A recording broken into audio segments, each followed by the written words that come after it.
Chapter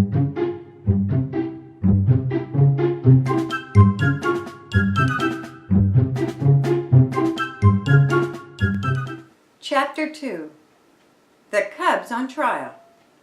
No sooner were the Cubs well beyond the hearing of Saul Dobbs than they broke into excited arguments over whether or not they should have submitted to his threats.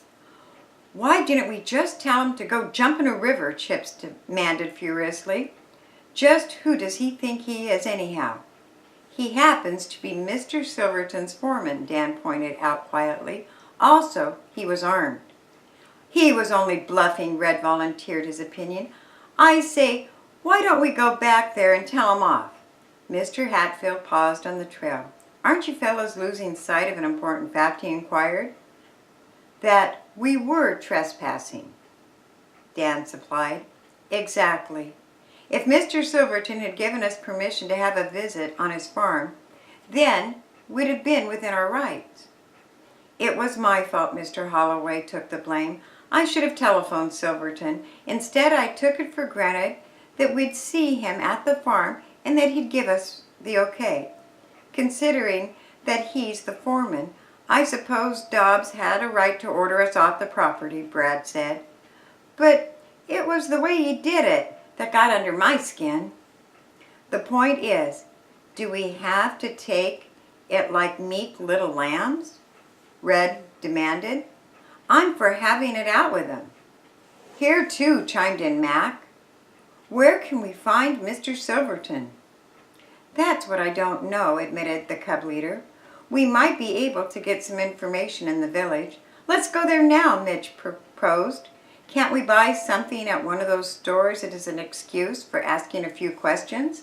The proposal appealed to the other Cubs and to Mr. Hatfield and Midge's father as well.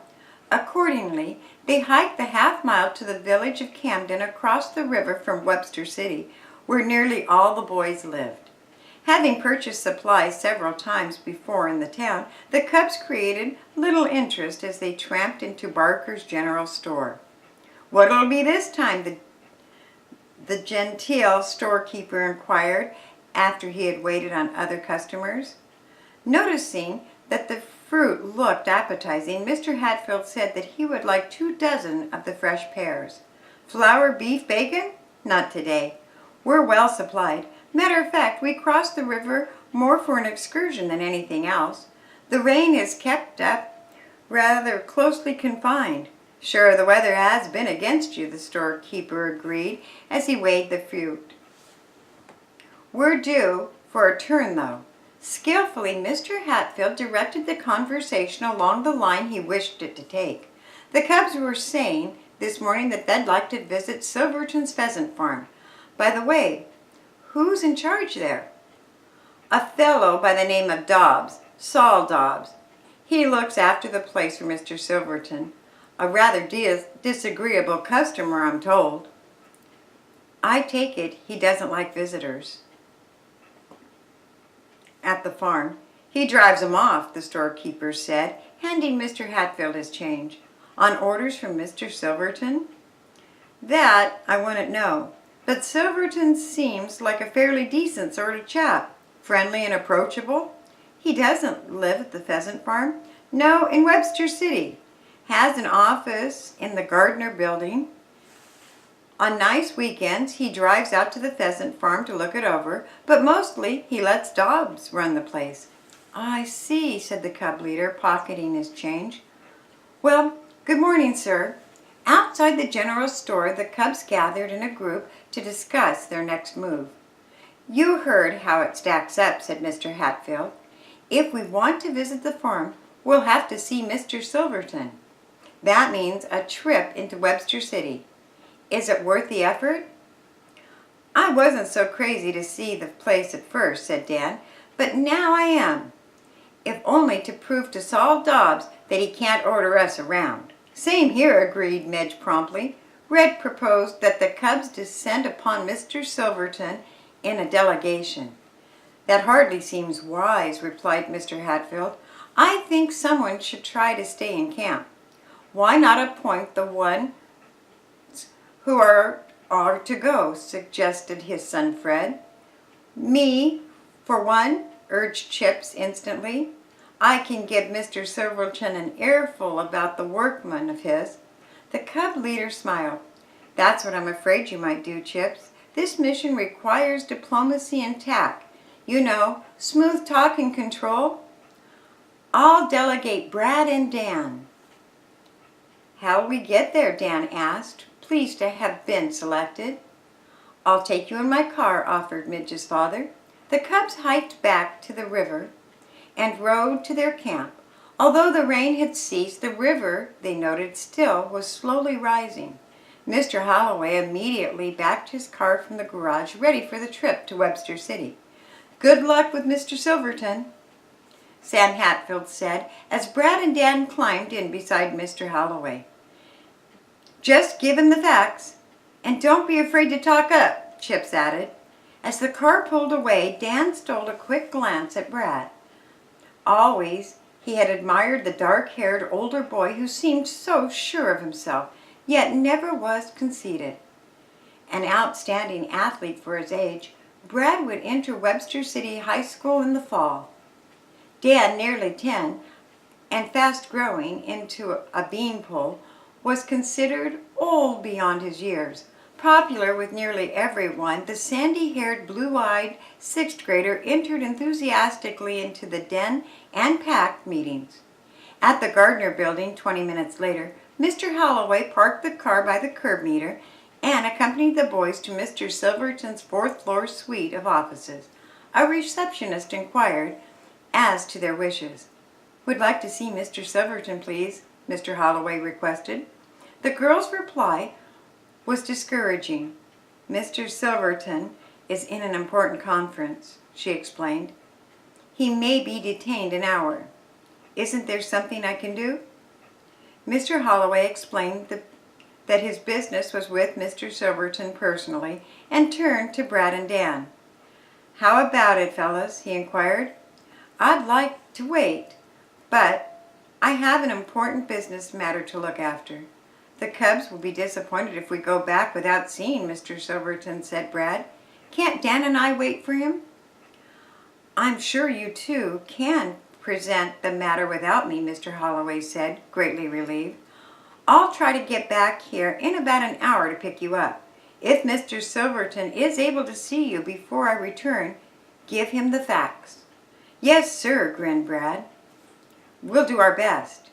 After the den dad had gone, Brad and Dan sat down on the bench to wait. They studied the wall calendar and listened to the chatter of the ticker tape stock market machine in the adjoining office. Time dragged slowly. "Mr. Holloway will be coming for us soon," Dan said, ill at ease. "I hope Mr. Silverton doesn't forget we're here." Just then the receptionist came out of the inner office. "Mr. Silverton will see you now," she announced.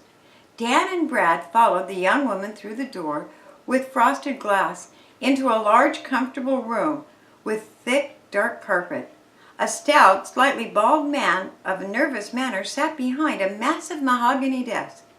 "Yes?" he inquired, his tone implying that he expected the pair to state the purpose of their call as briefly as possible. And then, noticing their uniforms, he inquired, "Boy Scouts?" "Brad is," Dan corrected politely. "I'm a cub, wolf rank." "A cub, eh?" Mr. Silverton repeated. "Is that something new in scouting?" "It's a program somewhat similar to scouting, only for younger boys and the whole family, mothers and dads," explained Brad. "You have an organization motto, all that sort of thing?" "Oh, yes, sir," informed Dan eagerly. "Our motto is, 'Do your best.' Every bobcat who joins the organization also promises to be square and to obey the law of the cub pack." "Interesting, most interesting," said the stockbroker. He doodled figures on a scratch pad. "But what brings you here, may I inquire?" "The cubs would like to ask permission to visit your pheasant farm," Brad explained. Mr. Silverton frowned at the request. "My foreman, Saul Dobbs, informs me that recently some of the pheasants have been stolen," he said discouragingly. "Furthermore, boys have been sneaking in and scaring the birds." "Not the cubs, sir," said Dan earnestly. "Perhaps not, but my pheasants represent a considerable investment. I can't risk losing choice birds. I'm sorry, but if Dobbs told you to stay out, I'm afraid I'll have to back him." Dan and Brad exchanged a startled glance. Instantly it dawned upon him that the foreman already had prejudiced his employer against the Cubs. "Dobbs told you about our visit this morning?" Dan asked. "Yes, he telephoned to report you were there. He said you were quite insistent upon seeing the farm." "But, sir, that wasn't exactly true," Brad denied.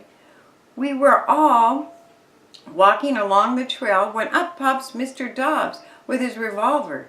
He told us to leave, so we did, without any argument. Mr. Hatfield and Midge's father were along, and they'll back me up in that statement." "You say Dobbs threatened you with his revolver?" Mr. Silverton asked, displeased. "He didn't exactly threaten us," Dan answered truthfully. "He just put his hands on the holster to let us know that he meant business. We wouldn't have turned tail, only we're law-abiding, and we knew we had no right on the property without your consent," added Brad. The straightforward presentation seemed to impress the stockbroker, for after a moment of thought, he asked, "How many boys in your troop?" "6 and the dead, not counting myself," said Brad. "All the boys are strictly reliable. It's one of the rules of the Cubs that we strive to give goodwill. Cubs believe in being honorable," Dan added, observing that Mr. Silverton was wavering. "You can depend on us not to damage anything on your farm." "And why are you so upset upon visiting the place?" "Your preserve has some of the best woodland in the country," said Brad. "Pheasants are incidental. You wouldn't by chance be wanting to get Saul Dobbs in his place?" Dan and Brad looked at each other and grinned. "I guess that does enter into it, sir," Brad said truthfully. "He was rather unpleasant, and it burned us up a bit." "Can't say I blame you for your feelings. At times Dobbs is inclined to become somewhat offensive. When I gave him permission to carry a revolver, I didn't expect him to use it to frighten boys." "We weren't exactly alarmed," Brad said. "It was more annoying than anything else." "You boys impressed me favorably," Mr. Silverton continued. "Dobbs, I think, gave me the wrong slant on the situation. Now suppose I should agree to allow you Cubs to visit the farm. Will you promise to follow the rules?" "We will, sir," declared Dan eagerly. "I guarantee it." "Then take a look at this map," said the sportsman, whipping a small one from the top of his desk drawer. "All the trails on my property are marked. Now you may visit the barns, the pheasants' runs, and central area near the foreman's house. But this breeding ground, where we keep the German peacock pheasants, is restricted." Mr. Silverton etched in a small selection along the river and highway. "You agree to stay out of this area?" he asked again. "We've already given our promise," said Brad. "Good. Then take this map along," Mr. Silverton said, thrusting it into Dan's hand. "Good afternoon, boys." Fingering the map, Dan remained facing the sportsman. "Please, sir." "Yes, what's it now?" "May we have a paper or some authorization? Saul Dobbs may not be willing to take our word." "Yes, to be sure," Mr. Silverton said hurriedly. He scribbled a brief note on a memorandum sheet which bore his printed name. "This will take care of it," he said. "You should have no trouble from now on with Dobbs." "I'm sure we won't," said Dan, pocketing the order. "But remember, Mr. Silverton warned the boys turned to leave. You're on trial. If any of the Cubs disobey instructions, your privileges will end. Now get along with you. I have work to get done." Do, do, do, do.